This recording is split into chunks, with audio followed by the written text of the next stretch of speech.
முடியுது. ஓகேவா?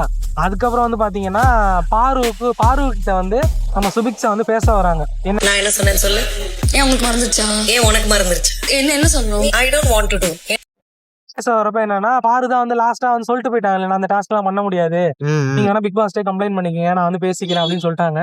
சோ வந்து சுபிக்ஷா வந்து பேச ட்ரை பண்றாங்க, கன்வின்ஸ் பண்றாங்க. யாருன்னா பாரு வந்து ஃபர்ஸ்ட் வந்து ஆக்சுவலா பாரு வந்து கன்வின்ஸ் ஆயிடுறாங்க. சுபிக்ஷா வந்து செமையா பேசுவாங்க, பேசி வந்து கன்வின்ஸ் பண்ணிடுவாங்க. பண்ணதுக்கு அப்புறம் பாரு வந்து நீ என்ன டக்குனு என்ன எப்படி என்ன ஈஸியா கன்வின்ஸ் பண்ண, ரொம்ப நேரம் கழிச்சுதான் யோசிச்சிருப்பான். யோசிச்சுட்டு இல்ல நான் வந்து அந்த வேலையெல்லாம் செய்ய முடியாது, நீ வந்து ஈஸியா என்ன கன்வின்ஸ் பண்ணிட்டியே, நான் வேலையை செய்யக்கூடாதுன்னு தானே நினைச்சுக்கிட்டு இருந்தேன், நீ வந்து கன்வின்ஸ் பண்ணிட்ட, என்னால அந்த வேலையை செய்ய முடியாது அப்படின்னு சொல்றாங்க. அந்த இடத்துல சுபிக்ஷா வந்து ஓகே உங்க விருப்பம், அதுக்கப்புறம் பிக் பாஸ் எடுக்கிற முடிவு அப்படின்னு சொல்லிட்டு அவங்களும் கிளம்பிடுறாங்க. அந்த ஓகேக்கா.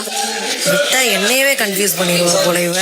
நான் லாஸ்ட் வீடியோ சொன்ன மாதிரி கமருதீனுக்கும் சபரீஸ்க்கும் ஒரு டாஸ்க் கொடுக்குறாரு பிக் பாஸ். என்னன்னா வந்து வாட்டரை வந்து வேஸ்ட் பண்ணக்கூடாது, பிளஸ் வந்து அந்த டாஸ்க் வர்றப்பலாம் அவங்க ஓடி போயிட்டு 10 செகண்ட்குள்ள அந்த டேங்க் வந்து அதுல வைக்கணும், டேப்ல வந்து வைக்கணும்.